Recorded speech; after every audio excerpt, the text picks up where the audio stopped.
Okay, so here's the project I've been working on. It's a small CNC clamp-on plasma cutter setup, and obviously it doesn't look like much right now.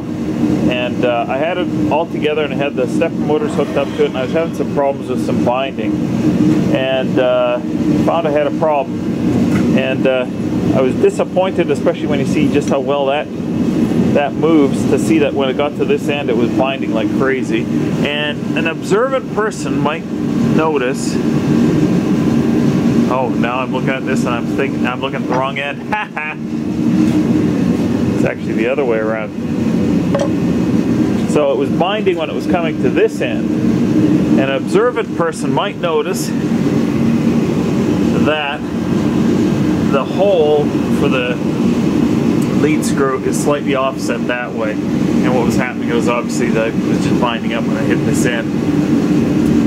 And I was pretty pissed off about that, because I really didn't want to remake this, because this is the second, this would be probably the third attempt at this piece here, and by that point I was so sick and tired of when I made a mistake here, I just turned it 90 degrees and just did it again.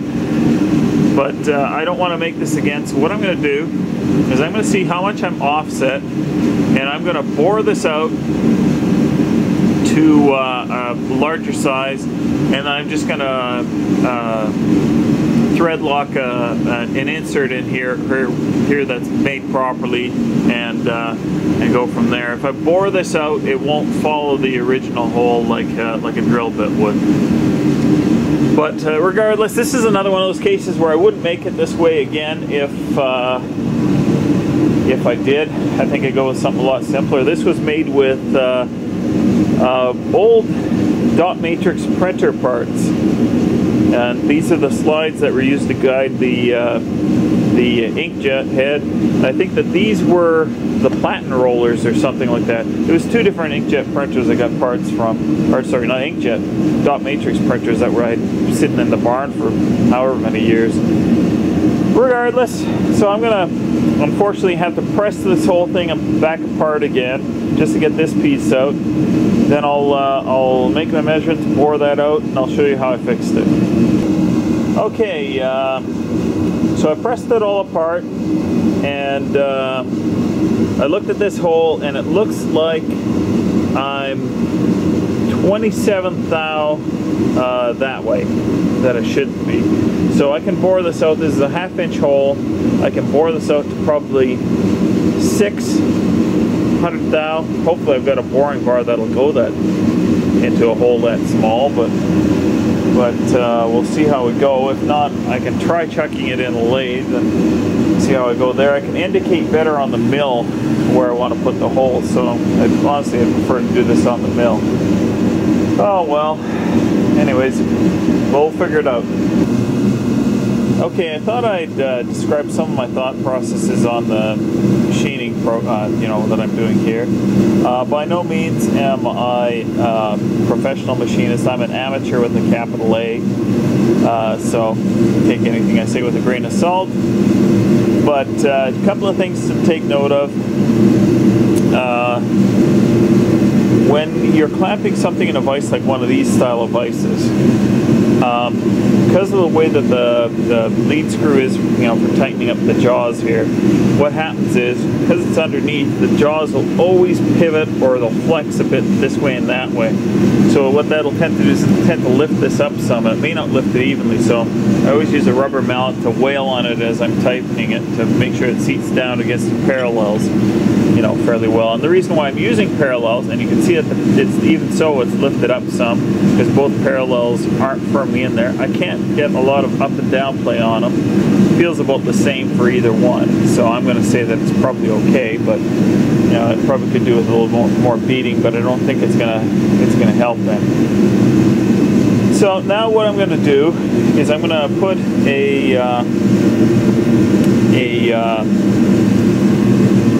God almighty, edge finder in the mill. I'm going to, wrong size of collet in there. I'll put the edge finder in the mill, and what the edge finder does is when you touch the edge of the of the stock, it kicks out sideways because of the torque of the motor, because you use it when it's spinning. So it'll kick out sideways. I don't know if I got it kicking the right way, but it doesn't matter. And that lets you know that you just touched the stock. And at that point, I can zero my dials, and I know that because the diameter of this edge finder is 200 thousandths of an inch, that I'm 100 thousandths from the center. So I hit there, that means that I'd be half a diameter away from the edge of it. And at that point I can zero my dials, and I can use my my original drawing to, you know, basically move my hand wheels to the location that is specified in my blueprints that I made for this thing. And at that point I can center over where this hole is supposed to be. I can use my boring bars and bore a true center hole in there that won't be affected by the original hole, especially if I take, you know, fairly light cuts and such. Now, here's a good example of why ordering from a catalog is a bit of a pain in the butt. This is a giant boring head, and when I bought it, I had no idea how big it was. There are no dimensions on the website. Didn't even say what the openings were for the boring bars were to give me any kind of hint. So I ordered it and got it, and it was probably about twice as big as I would have expected to see. I used to have a little Shoreline mill, and the boring head that I had for it was much smaller. So consequently I have to use some fairly big boring bars, which limits my boring operations to a certain size, because just the distance of, you know, here to here on these boring bars. Regardless, I'm digressing a bit. I'll set up, indicate, move to where my hole is supposed to be, and I'll start the boring operation. So I thought I'd show you what I mean by, first of all, indicating off of here. I've already indicated this side. I've moved it over to the center of this block. It's a 2-inch wide block, and I moved it to the middle, which is at 1 inch, obviously.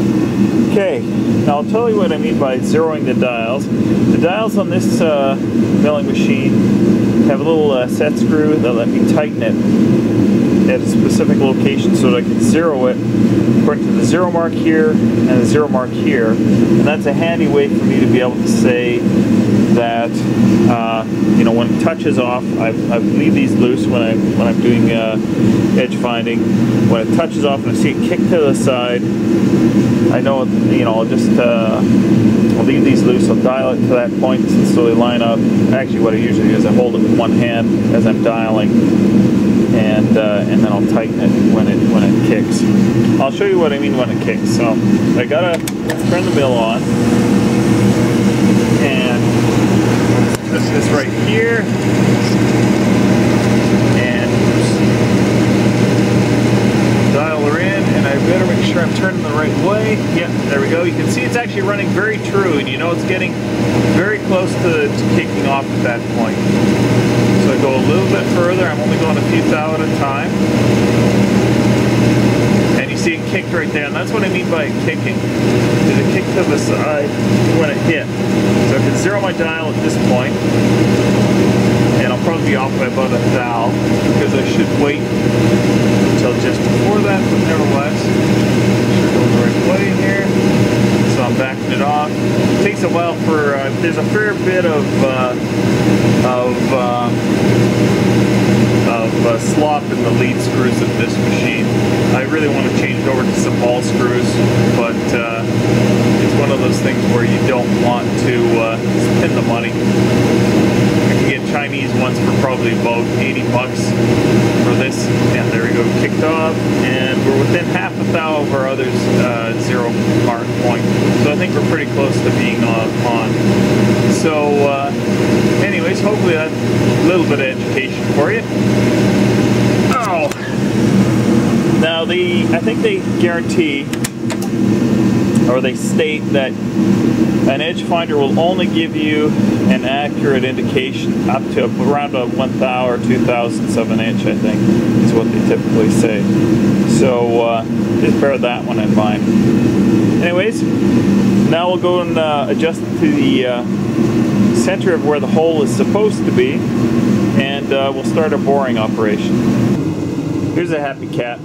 Her Christmas present was a basket in the shop, but she won't sleep in unless I throw a shirt in there, so. But she's a happy chappy.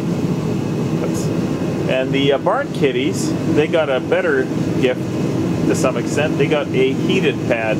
Well, she's a barn kitty too, but there's the other 3 kitties usually stay in the barn. Anyways, back to work. I thought I'd just illustrate to you just how much it was off by. That's a 1/2 inch edge finder at the top. Like the shank is 1/2 inch, and the hole is a 1/2 inch, and you can actually see a visible gap on the right hand side because that's how much far over the hole actually is. It's amazing that 25 thou made that big a difference. But what I'm going to do is I'll bore it out to 600 thou, and I've got some 3/4 inch aluminum bar. And what I'll do is I'll turn that down to 600 thou, bore it out in the center to, it's not really a critical size, something larger, probably 5/16, and then I got to counter bore it 1/2 inch, about I think these are about 3/16 inch thick, and then I'll just press that in, or probably use some of this either thread lock, or I've got retaining compound, which is for specifically for you know, loose fit things. I'm going to try not to make it loose fit, but we'll see how we go. Okay, so that's the boring head in there. I've just bored it once just to kind of start. You can already see that I've knocked the left-hand edge of the hole. You can actually see the machine marks of that. I'll be honest with you, I'm just setting the cutting edge, you know, roughly perpendicular to the line of motion of this thing, because this loosen these 3 set screws, and then you can dial the in a precise measurement. Each division is 1/1000th of an inch in increase in diameter, I assume. It's got the 0 with a strike through it, so I assume that means diameter. So it would actually mean 1/2 thou of radius, but I've never actually tried to you know, confirm that. Regardless, this thing is pretty scary. This thing weighs about 20 pounds, and if it came loose, it'd be pretty nasty. So I do use my my shield here. Not that that would probably stop it, but it might deflect it so it doesn't kill me at least. Regardless, so what I'm going to do is I'm going to continue this operation, and what I'll do is I'll periodically, you know, check with the micrometer. I don't have any plug gauges, so I don't have an easy way of exactly determining the diameter that I'm boring out. So I kind of have to compromise and use my micrometer and use the inside hole gauges. I'm assuming it's within, you know, 1 or 2 thou. So if I come fairly close, I think what I'll do is I'll probably stop this right just before 600 thou. Then I'll start turning this bar down and go from there. Now I'll machine it all in one operation to make sure it stays concentric. I don't like unchucking things because I want the outside to be concentric with the inside. So the idea being that if I unchuck it, any of these self-centering chucks, rusty self-centering chucks, you know, there's no guarantee that they're actually centering it that well. I think I measured at one point in time, mine could be off by as much as 20 thou. So if I keep it chucked and do all the operations at once, and then I cut it off, and then just face off the end, which is a non-critical operation to make it the length right, then I reduce the risk that I'm going to have something that's non-concentric and, you know, have my problem again. Oh, just something else that I thought I'd make note of.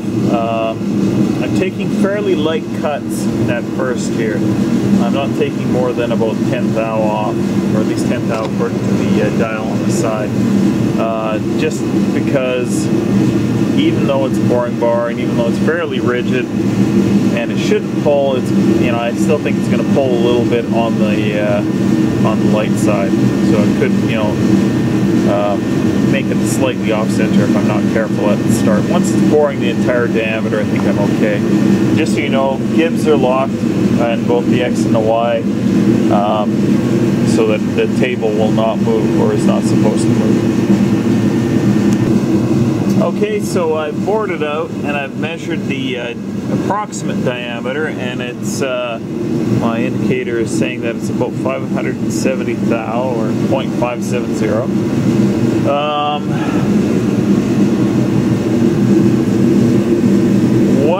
I will say one thing right now that I'll probably get chewed out by a proper machinist about, and that is that my cutter speed is probably considerably lower than the old recommended cutting speeds chart says, because for an aluminum extrusion, we're cutting it roughly half an inch. It says according to this I could be spinning that at about 3,000 RPM, which I think is probably faster than my machine is capable of doing. But I'm actually, yeah, so it goes up to 2,500, and I'm actually turning it at about 440 RPM. But to be honest with you, with this massive cutter, I wouldn't want to turn it that fast anyways. And as you can see, I got some pretty good surface finish on the bore anyways, so I'm not too worried about it. So I've got to open that up about another 30 thou, and it kind of seems silly now to say that I'm not 100% sure what that division means. If that is 1 thou on the diameter or 1 thou on the radius. So I'm going to have to do a couple of more cuts, and I'll actually measure it out. I'm trying to remember the last time I was using it, what I came up with, because obviously I've done some fairly precise holes with it, but I don't remember now. It's been a few weeks or months. Anyways, here's another thing that a machinist would probably chew me out for. These round column mills are not noted for their rigidity, so you always want to have the quill, you know, such as it is, stuck out as little as possible. And obviously it's probably coming out to the bottom of the boring hole easily 3 inches. So I'm getting some side-to-side movement, but the reality of the situation is that this boring head is so big that if I don't have it this far off of the deck here, I can't get it in there.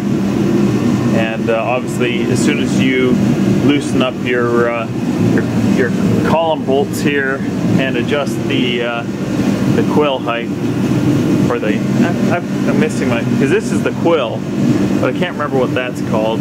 On a knee mill, that would be the knee, but that's not a knee mill.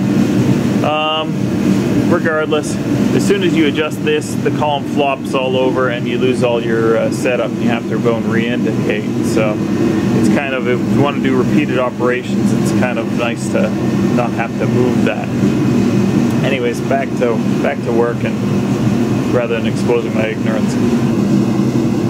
Okay, so I just did a test cut, and I took what was supposed to be 10 thou off, and it did open up the hole by 10 thou. So this is indeed 1 thou off the diameter for every division on our little unit here.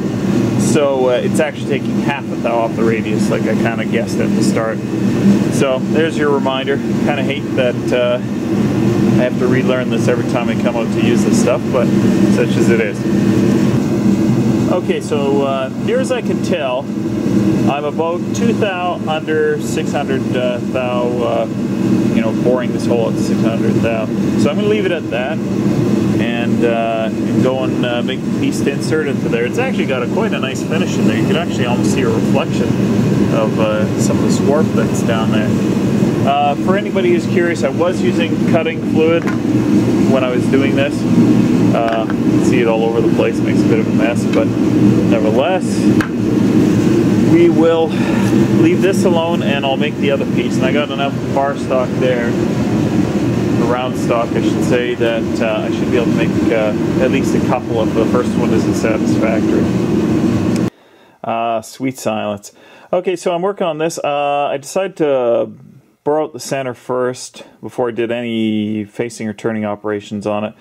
One reason why I did that first is because whenever you're facing off the end, if you don't have a hole in the center at the end, when the cutting bit comes to the center, it tends to kind of leave like a nipple because it's turning at such a low speed at the very center. It just never seems to cut that bit, and every once in a while you can actually take it too far and you'll chip the bit, and it just is a piss off when you get nice carbide bits that you really can't be bothered to replace. So anyways, so I've opened this up to 3/8 of an inch on the inside here, and that wasn't a critical dimension. I'll face off the end. I'll bore it, like I said, counter bore. I believe it's 3/16 of an inch deep by 1/2 an inch in diameter, and then I'll turn the outside down to about 600 thou, and then I'll take it out and I'll just cut it off in my a bandsaw, and then I'll turn it around and I'll just face off the end to 1 inch length, and we'll see how we go. Okay, so I thought I'd show you just cutting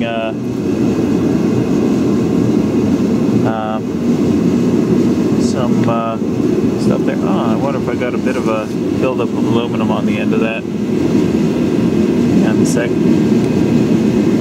This is probably being very bad. That actually kicks it out so it can't start. So I'm just going to clean the tip off a bit here because it looks like there's a bit of an accumulation of aluminum on it. But regardless, I've turned it down to, if I measure this now, it should read at about, I think it's 615.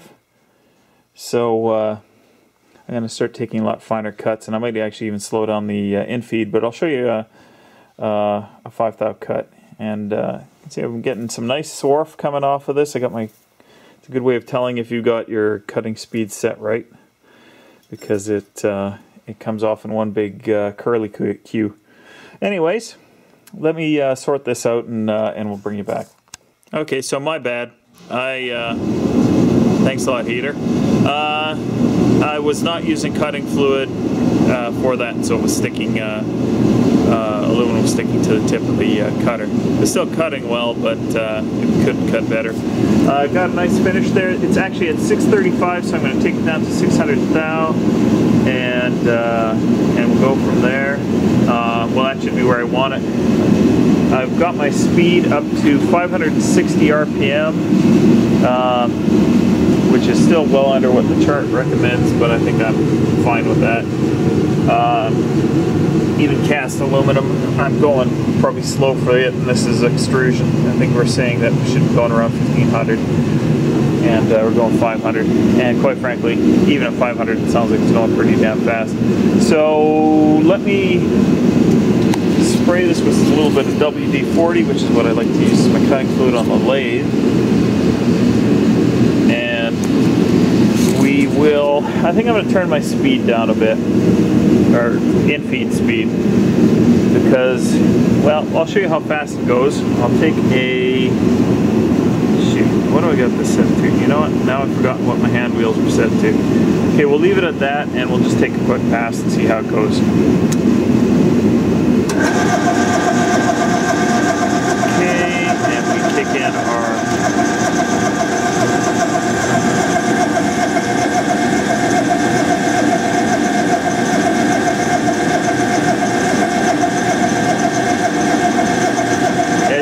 it's feeding pretty fast, and it gets a little bit hairy towards the chuck end. So I just kick it out quickly. Now this feed is the last little bit myself. Not that it matters. Back off my hand wheel. Bring it back. Set it back to where it was, just so that I know where it was. And I'll shut it off. And we're looking good. I'll measure that again, just to make sure what it was set to, and it'll take some light passes, and I won't bother showing that. And then I'll bore out, or counter bore this out, and we'll be ready to go almost. Okay, so I've turned it down to 0.602, so I'm about 2 thou over what I was anticipating getting. Should be a good press fit in this guy. If I did read correctly that this was 0.598. Might actually be a little bit too tight, but I can always well, I don't know what I'll do. but we'll work it out from there. So I'm going to do the counter boring operation, and we'll go from there. It's going to end up with a pretty thin wall on this, like it's going to be 50 thou thick.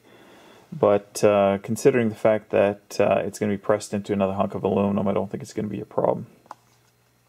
How do you like that? I just pushed the bearing in there, no slop at all. We're good to go. And I got to say that I like the quick change tool post because I was able to pull the boring bar out without losing my setup, and keep, check my my inner diameters nicely. Now it's not flush, and I think there's a little bit of swarf in there, so I'll have to pull it back out again. But so now I can unchuck this, cut this off, turn it around, and face it to 1 inch long, which is always fun for me.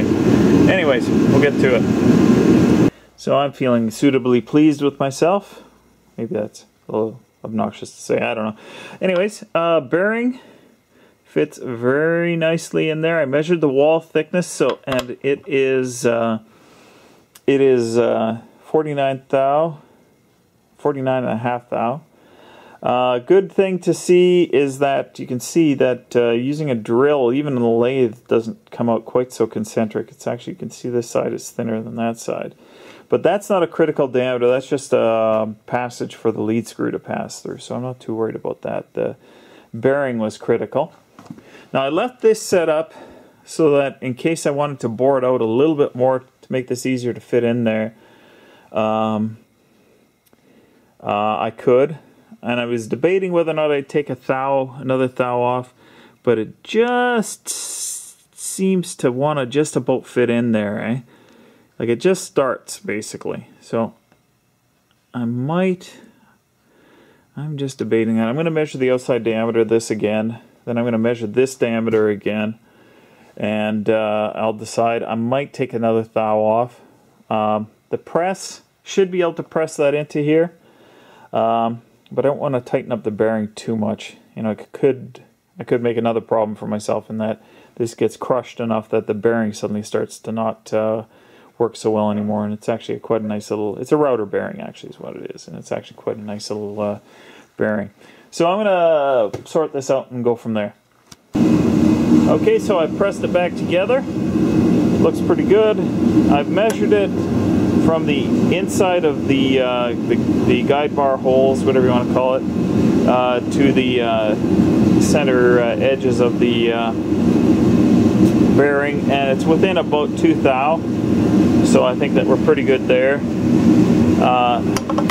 Still is moving really nice and freely, so I'm pretty happy with that. Now the fidgety part begins, because I have to make the distance between this hole and this hole match up with these. So that's why this was a bit of a bad design. I should have added some adjustment into it, but too late to do anything about it now, or too late to be bothered to do anything about it now. So what I have to do is I have to actually press this slightly more together to match up with those two bars, and then it'll slide freely on there as well. So I'm going to get that done, we'll get it together, and hopefully tomorrow I can demonstrate this thing. Okay, there we go, it's all together. Like I said, this is moving freely, and this is moving nicely. It's actually moving better than it did last time I assembled it. So I'm hoping I'll have a little bit better luck with it. There is a bit of slight play on the, this is the y-axis that I'm moving it in now, because I didn't have a bit that matched the size of these precision ground rods, so I had to compromise a bit. It was either too tight one way, or I had to kind of drill them out a little bit, so you can see there's a bit of a gap. If I want to make it better, I can always bush those at some point. But I think I'm happy with it as is. This isn't going to be really precise. It is just for plasma cutting. So I'm going to put the stepper motors on it, and that will be it. I'm hearing water dripping. Where's water dripping from? Where's that water dripping from? Up here somewhere. Okay, anyways, I'll look into that. For anybody who's not interested in it, you can skip to the end. I'm just going to talk about how my machine tools are set up. Not going to take long, but nevertheless. This vise here is set so that this edge is parallel to this axis. And that just makes it a lot easier for setup, because you clamp something in there, that is a reference edge. So, so you're pretty good there. I guess that's really it. I didn't really have a lot to say there.